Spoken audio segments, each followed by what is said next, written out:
Hello, everybody, and welcome to That Real Texas Team podcast number 13. And we're going to be talking offensive line, quarterback room projections for 2024-25.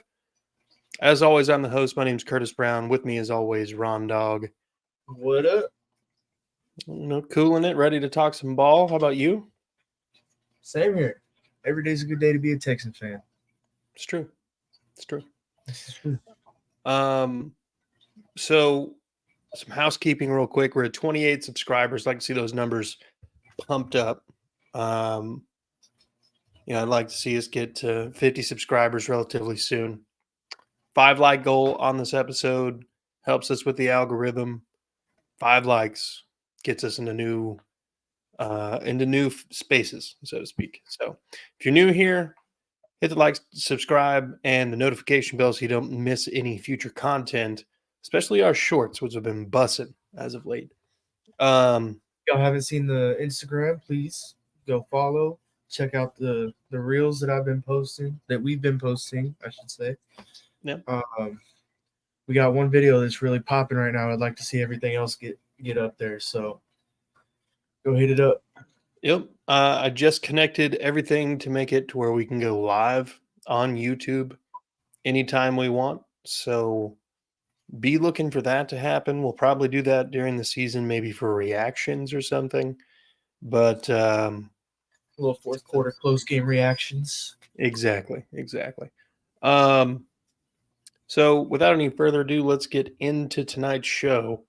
We're going to lead off with talking a little bit about CJ Stroud and the confidence, overconfidence, borderline arrogance that is being displayed across social media with his various appearances on podcasts, ranking himself in the top 5 of quarterbacks. We were talking about it before the show. Ron, why don't you just kind of repeat what you said? So, in my opinion, everybody knows CJ. We all know that he's, this real cool, down-to-earth guy. And, it could be a little bit of overconfidence, but at the same time, look who he's been hanging out with recently. He's been hanging out a lot with Michael Parsons, and, he's one of those dudes that, he's definitely overconfident. He's a hell of a player, but, everybody's got to be humble, and it doesn't matter how good you are. So I think that with CJ hanging out with Michael Parsons, it's causing him to act out of style, so to speak. Out of character. Yeah. So, I think it's just a front to kind of throw Michael Parsons off his game, being that we do play them this year. So I think it's just a front, in my opinion. Okay. We were talking before the show about a little comment that D'Amico Ryans had made at a press conference regarding CJ Stroud and his leadership. What was that exactly? Do you remember? It was saying there's just a post on Facebook about D'Amico Ryans saying that CJ has been showing a lot of leadership on and off the field. Some of the guys during the mandatory OTAs were kind of slacking off, slowing down the reps, not playing like a Super Bowl caliber team should be. So CJ was basically calling them on their shit, and just he got everybody together and was like, "Hey, we need to hammer this shit down, like stop fucking off," type shit. So yeah, and we had talked after that about how, that's really the kind of attitude you want out of your quarterback. It's fortunate that this is happening so early, and he did it, and it's reinvigorated by the fact that he did well last season. It's not just a rookie quarterback coming from a mediocre to bad season and taking a step forward. He took several steps last season. Now he's probably light years ahead of where Zach Wilson was at this point for the Jets. 100%. So, and I'm not even talking just talent wise. Like between the ears, he's just a level-headed. He knows the job needs to get done. I feel like he's almost kind of a blue collar guy in several ways. I can see that in his attitude, at least. Yeah. But With the job to do, got to get it done no matter what it takes. exactly. And he's not afraid to call anybody out who's slowing down that process. Hey, as long as he's not deflating balls, I think we're okay. That's true. Shout out TB12. Yes, sir. Go. Guess you could also shout out DW4, but that'd be for a different reason. Yeah. Let's get into the projections here, and we'll segue from CJ Stroud right into the QB room projections. We'll save the meat for closer to the end because this one's really going to be pretty quick. Big juicy steak. Exactly. So they're going to keep 3 quarterbacks on the roster. One will be a game day emergency, and like always, if both CJ Stroud and Davis Mills are healthy, Case Keenum is the emergency quarterback. We also have a 4th quarterback, Tim Boyle, who's bounced around the NFL and I think is more of just a camp arm than anything. So I don't imagine he'll make the roster. Like a scout team. Exactly. He's the emergency quarterback. If your 3rd guy's broken and your 2nd guy and your 1st guy. Shit. If we're getting down that low, then I mean, there's some problems happening. Probably with the next group we're going to whittle down, but obviously the starter or the 3 that are going to be made on the roster: Stroud, Mills, Keenum. Do you have any pushback on those? Not really. I mean, I've seen a little bit on Tim Boyle. Playtime wise, I think if I'm not mistaken, he played for Jacksonville. No, I don't think he played for Jacksonville. I know he played. What am I thinking about? I don't know, but maybe. I know that he played with our Packers for a little bit. That's right. But I have seen him play a little bit, and he's not horrible. Like he's by all means, he's not a horrible quarterback. I mean, if he was, he wouldn't be in the NFL.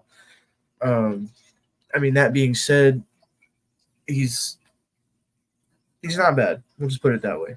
Yeah. So worst case scenario, if we have to put him in, I think he can win the game for us. Interesting. I like the confidence in him, but we shall see. We shall see. I like the first 3. I like Stroud, Mills, and Keenum being our top 3. While we're talking about this, I keep seeing this thing cycled around on different AFC South related group chats or groups on Facebook or Twitter, whatever. Davis Mills is doing so well in camp that he's pushing for the starting job or something. No, that's not going to happen. No, and that's a joke for anybody who's out there. It's not a thing. It's just not a thing. Yeah, it's not going to happen. The neck will not be playing unless Stroud is hurt, and even last year he didn't play that particularly. So, when he did play, he got the job done for the most part. So no, he actually did, which was really nice to see. I think it was just a lot of the system that they were asking him to do. Yeah. But now, fucking Lovie Smith, goddamn. I love him. I still love him. I loved him as the head coach. I hoped he would have kept him, but I realized what they were doing now was just biding their time until D'Amico was ready. Yeah. And I don't know why you didn't just hire Lovie to begin with instead of Dave Culley, but and just let Lovie Smith have a couple seasons, because it really kind of pissed me off that we would hire a coach and then fire him. Yeah, we went through 4 head coaches in 4 years. 4 years, yeah. Yeah. It was stupid, real stupid. Like just literally no consistency. I was pretty well out on Caserio at that point, but the 2022 draft and D'Amico Ryans did a lot of different things. So let's get into the meat here this evening, the offensive line rooms. So offensive tackle, guard, and center. The way that the Texans have it broken down on their website, there's not one particular player who is designated as a center. We have 4 players who are center guard hybrids. That'd be Dalton Eisland, Kendrick Green, Jarrett Patterson, and Juice Scruggs, all of which who had played center at some point last season, with the exception of Eisland. I think we put. I think we keep Juice as our center, hmm and then because shit, he did good. Like, I don't think we had any pressures up the middle at all last year when he played. Well, I don't know that he played He center. played. I think he played the last half of the season, or not the last half. Like the last 4 or 5 or 6 games. At left guard. Was it left guard? Yes, I because thought we Mason had was no. he was at right guard, and then we had Dieter. Patterson was playing at center for a while and playing pretty well, Yeah, and then we had Dieter. and then Dieter. Yeah, that's right. Okay, I just had my positions mixed up, which is super Yeah. rare. Well, no, I mean these guys they play center and guard. That's Yeah. the whole thing with this group. So realistically, you want to keep a center and a backup center. Yeah. Then you got all this hybrid aspect of the entire room there. Yeah. And then you still have 4 non-hybrid guards. So you've got 8 players Which between essentially the could center be guard. converted if need be. Exactly. So we've got Nick Broker, Kenyon Green, Ladarius Henderson, and Shaq Mason are the pure guards. I feel like Island is more than likely going to be a practice squad addition. Agreed. I could see Kendrick Green being kept as a guard and the emergency center, aka center number 3. And then you have Juice as the starting center. Maybe even Kendrick is the backup center, and Jarrett Patterson plays guard, a backup role. And then you got Kenyon and Shaq Mason. So we're all ready. Let's go. PS.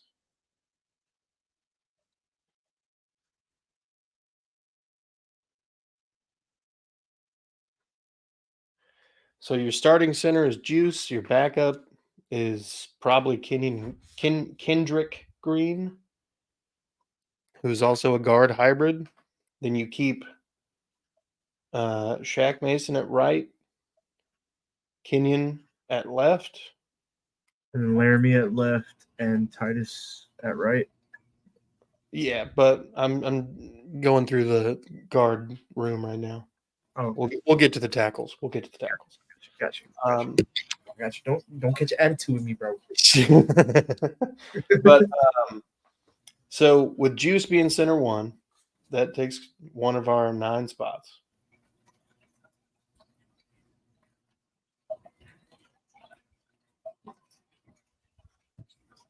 Hold on. One of our 9 spots there. Correct me if I'm wrong, but didn't Charlie Heck play a little bit of center? No, he was on the PUP list for like the first half of the year, and then came in and played swing tackle. I think he played left tackle a couple games while Tunsil. Yeah. I don't know why I thought I saw Charlie Heck at center for some reason. No. Mason. All right, so we've got 4 between left guard, right guard, center, and backup center. So Juice Kendrick, left guard Kenyon, right guard Mason. Now we could keep Broker or Henderson. That puts and we also have Jarrett Patterson. So I think I would stick with Broker.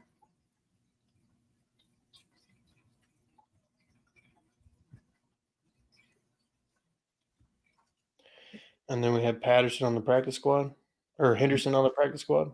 Yeah. Okay.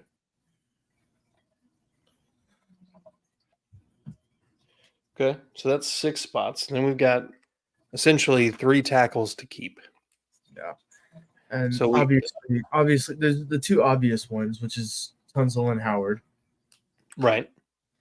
And then We could either go Blake Fisher or Charlie Heck. Or David Sharp.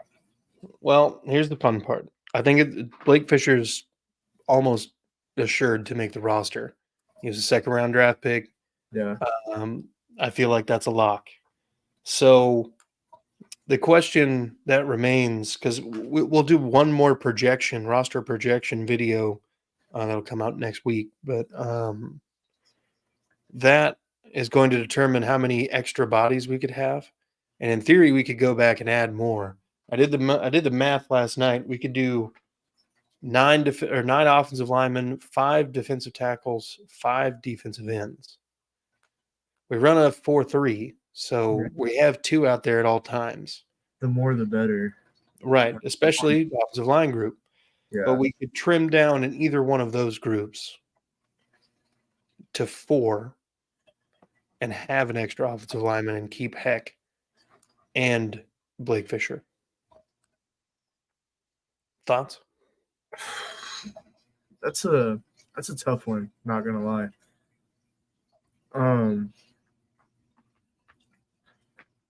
I think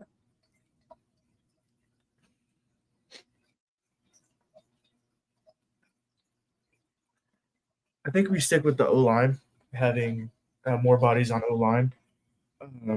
My theory being, now obviously last season is behind us, but we had a glass team last year. Yeah. Mainly on offense. I think like 85% of our injuries were on offense. Yeah. And of that 85% of offensive injuries, pretty sure like 60% of that was offensive line. Yeah. So with that being said, I think we keep that extra body on offense, like offensive line. Yeah. Well, so that gives us 10. I took one from the defensive end room. So we'll have at left tackle Charlie Heck, Laramie Tunsil. Left guard Broker and Kenyon Green. Center Juice and Kendrick Green. Right guard Shaq Mason Patterson. Jared Patterson. And then right tackle Howard and Fisher. I like that. I think that's a hell of a line right there. It is a solid offensive line. Now, one of the things that I've been banging the drum on for a couple years is that Titus Howard is not worth the money. Why do you think so? Well, I'm not disagreeing with your statement, but I just want to know your reason behind it. My reasoning is that his rookie year was not great. His second year was also not great. His third year was pretty solid. Probably top 10 right tackle. Last year, his fourth year, was marred by a lot of injury, and I believe he only played in like 6 games. Yeah. Before he was on IR, because he missed the first 4 or 5 games, played, and then got hurt, and played at left guard because someone they brought in during camp played better than him at right tackle. George Fant was giving the exact same level of production that Titus Howard was giving at right tackle. So they figured he was expendable for the position and moved him back into guard, where he played a little bit his rookie and sophomore season. Okay. They have him officially listed as a guard tackle hybrid on the website. He's the only one. So I think that it's possible that he starts at left tackle and Blake Fisher ends up, or not left tackle, left guard, and Blake Fisher at right tackle, depending on production from one Mr. Fisher in the preseason and in camp. Yeah, I think preseason is going to show us a lot on who we're going to start and who we're not. Oh, yeah. Especially on the offensive line. Like, they got to figure out who works best with who. So, I mean, it's all about the chemistry between the guys. You know, you can't have a good offensive line unless all 5 guys are working together. If Yeah. there's one guy that is doing his own thing, then the whole line is going to fuck up. Right. I've learned that in my experience. I had a few games where everybody was working together, and there was, I'll be honest, there was those few games where because of me, I was having a few bad games, and we just couldn't get anything going. Yeah. And then once everybody's working together, everybody knows what to do, everybody knows the calls, everybody's being alert, everything goes smoothly. So it just depends on who works the best together. So yeah, you're not wrong. And one of the biggest things that I think is going to help Stroud this season and the running game, because D'Amico has made it a point to say that the running game will be more of a focal point of the offense this season. Is the consistency of the front 5 offensive linemen. If we can figure it out early, who the best 5 are that give us the best shot, we're going to be set up for success if those guys can continue to play together down the stretch. I need, 14, 15 games of the same 5 offensive linemen, if possible. That's allowing for a couple games of injury. Titus Howard, I don't think, has played a full season in a while.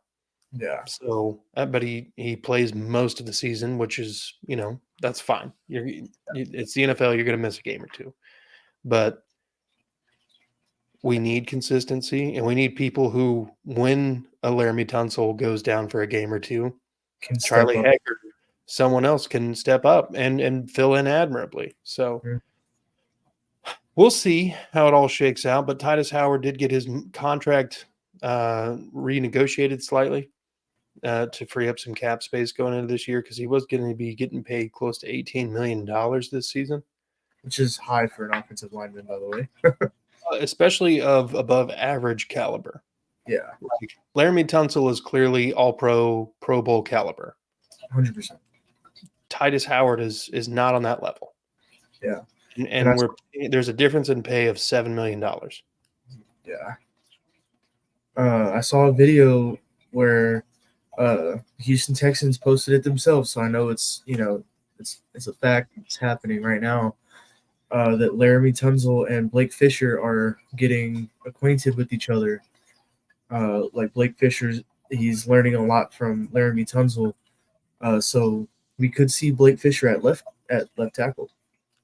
I think that's very likely. I think if Blake Fisher makes this roster and they only do 9 spots, well, I mean, I'm pretty sure he's going to make the roster. But if he's one of the 9 spots, then he's going to have to be well-versed in right and left tackle. Agreed. So, I mean, that's what Charlie Heck is. He's a swing tackle. He can play either side, predominantly right tackle, but if you need him to play left, he can step in and do it. Yeah. And that's what Blake Fisher is going to have to do, because consistently both Tunsil and Howard have missed games. Yeah. So we could see Charlie Heck and Blake Fisher both on the left and right side at the same time. So it's very possible. Yeah. If that happens, they need to be ready for that situation. Entirely. But yeah, I think that's a pretty solid group. Juice Scruggs, another year to develop. Jarrett Patterson going into his age 25 season already, which is unfortunate, because I feel like if he was younger, we might have a lot more time with him and more time to develop him or whatever. But yeah, he's a little old, a little long in the tooth. But I could also see a world where Jarrett Patterson is a practice squad and Ladarius Henderson stays on. Yeah. Not because I mean, Jarrett Patterson has position versatility, so that'll help him out a lot. But Ladarius can play tackle and guard in theory. So I mean, they both kind of have it. Yeah, they're both. I mean, no matter what, they're all great players. They wouldn't be this far if they didn't know how to adapt and overcome certain situations. Yeah. So I mean, I have full confidence that no matter who's out on the line, no matter who has to step in, they can get the job done. Yeah. Something I wanted to bring up before we sign off for the evening. Somebody was talking today about how Joe Mixon is not elite or a top tier running back. And I don't care one way or the other that he is or isn't. We don't need an elite running back. We need a running back who can get 58.8 yards every game. He doesn't have to Consistent. have 100-yard games every day or every No, game. you do that 17 times, you're at 1,000 yards even. Yep. To get 1,100 yards, you need 64.7 a game. You really boiled down the math on this one. There were 4 running backs who did that or better last season.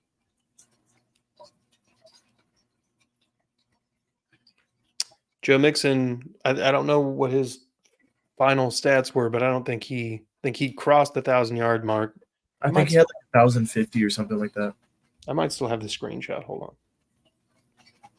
No, I deleted it. But yeah, no, he had like 1,039 or something. You can ask Siri. Yeah, look, that's all I need. I don't need him to go buck wild because we're going to be using him in the passing game. Yeah, I'm not worried about that. Plus, we got Damian Pierce with another year in the system and this offensive line. Oh yeah, even if we get 600 rushing yards and 600 receiving yards, that's still a win. That is 1,200 all-purpose yards. Yeah. Now, I mean, paying him $9 million or whatever, but it is what it is. We'll see. He's worth $9 million this year. Yeah, and then we'll either have to cut or trade him, but we'll see. We'll see. I think Damian Pierce is in a prove-it year to prove that he belongs on the Texans roster. Oh yeah, and I think there's a decent possibility if this offensive line can sort itself out, that Damian Pierce and Joe Mixon could have really solid years, respectively, for their respective roles in the offense. Mm-hmm. So, I did see a video of the training, the OTAs, and I got a small glimpse of Damian Pierce, and he looks like a beast. Yeah, he just in the small glimpse that I saw of him, he looked like primetime Marshawn Lynch. Like he was big. Hell yeah. His calves were like, think of your typical dad calves, if you know what I'm talking about. Yeah. I don't know what it is, but the dads, they just got those calves. Mm-hmm. Monsters. Yep. And those are the calves that I saw on him. They were just massive. I got a little jealous, not gonna lie. Yeah, there's just something about somebody having a really big calf where you're just like, God, I want one of those. Mm-hmm. Yeah. I mean, I have fat calves. I mean, I got some muscle underneath the fat, but they're not quite. They're not quite dad calf material just yet. Not yet, but you're a young dad, so you'll figure it out. That's fine. But enough about personal life. Let's get back to Houston. I think we're at a good spot to go ahead and wrap this up anyway. So do you have any closing comments?